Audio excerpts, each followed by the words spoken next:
एक श्रद्धांजली देणाराच अर्थसंकल्प आहे. कारण त्यामध्ये सर्व समावेशक असा हा अर्थसंकल्प आहे. त्यामुळे याच्यामध्ये अ, एक अभ्यासू आणि दूरदृष्टी असलेला अर्थमंत्री, वित्तमंत्री आपण महाराष्ट्राने पाहिलेला आहे.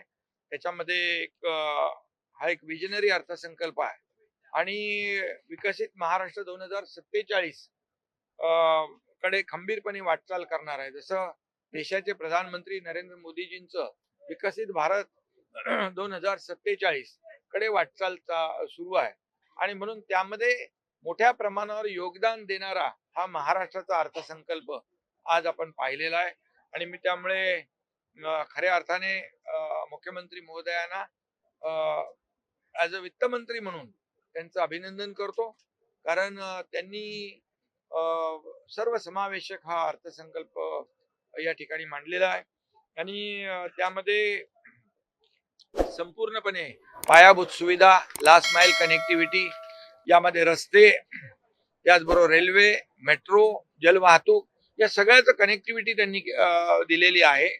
आणि प्रकल्पांवर, पायाभूत सुविधांवर 21% भांडवली खर्चावर जास्तीचा खर्च या अर्थसंकल्पामध्ये आहे. आणि मी पुन्हा एकदा सांगतो, मगाशी देखील सांगितलं, ज्या राज्यामध्ये पायाभूत सुविधांवर जास्त खर्च होतो, पायाभूत सुविधा मोठ्या प्रमाणावर ज्या राज्यामध्ये सुरू असतात, त्याचा ग्रोथ आणि त्याचा विकास गतीने होत असतो. आणि म्हणून आपलं राज्य महाराष्ट्र हे संपूर्ण देशामध्ये जास्त पायाभूत सुविधा सुरू असलेलं राज्य आहे. आणि त्यामुळे या माध्यमातून मोठ्या प्रमाणावर पायाभूत सुविधाही आहेत, लोकांना पायाभूत सुविधांचा फायदाही मिळेल आणि एका बाजूने टॅक्सेशनच्या माध्यमातून, जीएसटीच्या माध्यमातून, रेव्हेन्यूच्या माध्यमातून या ठिकाणी राज्याला महसूल देखील मिळेल. आणि म्हणून या अर्थसंकल्पामध्ये खास करून जे मी मुख्यमंत्री असताना देवेंद्रजी, अजितदादा आम्ही मिळून निर्णय घेतला की शेतकऱ्याला कर्जमाफी द्यायची 2 लाखापर्यंत, आणि त्याची आज घोषणा झालेली आहे. आणि बळीराजाला या ठिकाणी मोठा दिलासा मिळेल. जे नियमित कर्ज भरणारे आहेत त्यांना 50,000 रुपये इन्सेंटिव्ह जो देण्याचा तोही निर्णय झालेला आहे. त्यामुळे शेतकरी हा खऱ्या अर्थाने आपला अन्नदाता आहे.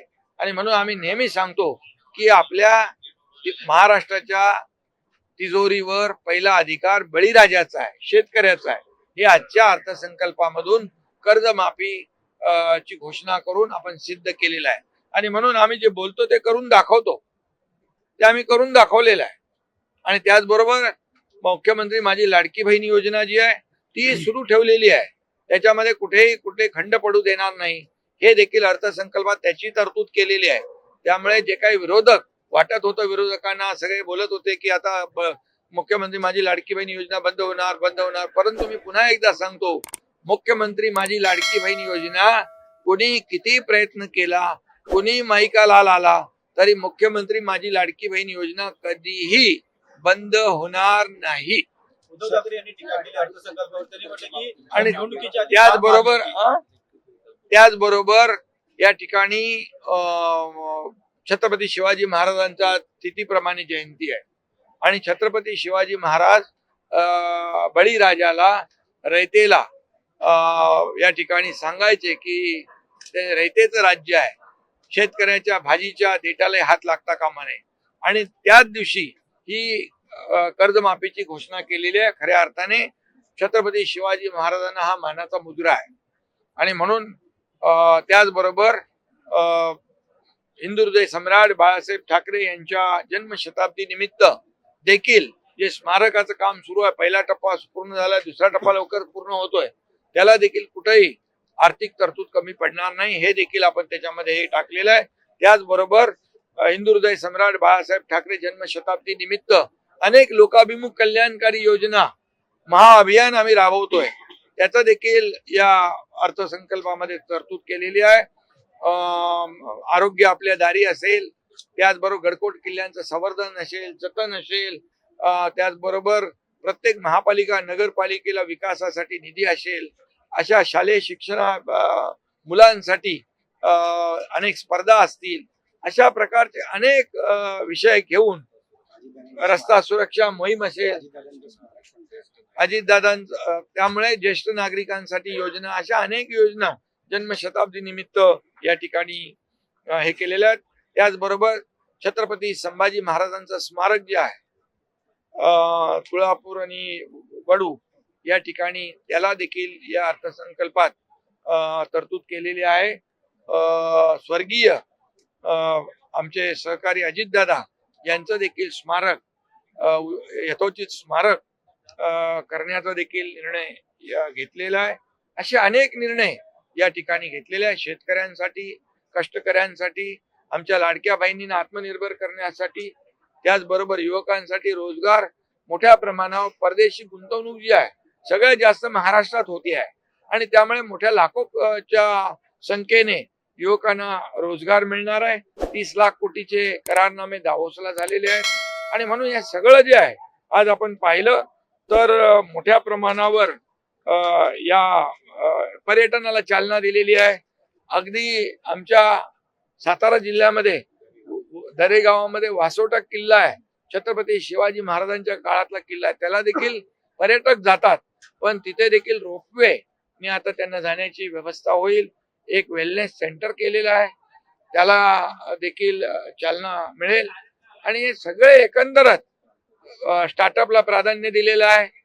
हेल्थ मध्ये आरोग्य, मी सांगितलं आरोग्य आपल्या दारी, आम्ही म्हणजे हॉस्पिटल ऑन व्हील अशा प्रकारचं देखील संकल्प केलेला आहे. असं अनेक मला वाटतं खूप मोठ्या प्रमाणावर शिक्षणामध्ये आपण हे केलेलं आहे, मत्स्य संपदामध्ये आपण केलेलं आहे आणि या सगळ्यामध्ये मोठ्या प्रमाणावर हे करत असताना सगळे नियम पाळलेले आहेत.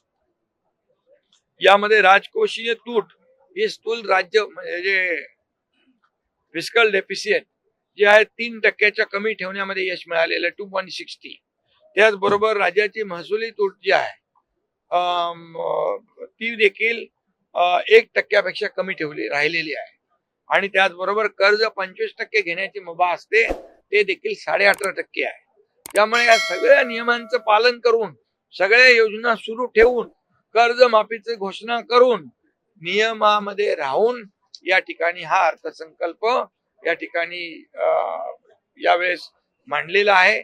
त्यामुळे मी मगाशी म्हणालो की देवेंद्र फडणवीसजी हे त्यांनी तर बजेटचं पुस्तक पण लिहिलं होतं, ते एक चांगले अर्थतज्ञ आहेत आणि त्यांनी त्यांच्या या बजेटमधून एक चांगला अर्थतज्ञ महाराष्ट्राला त्यांच्यातून दिसलाय, म्हणून मी त्यांना मनापासून धन्यवाद देतो.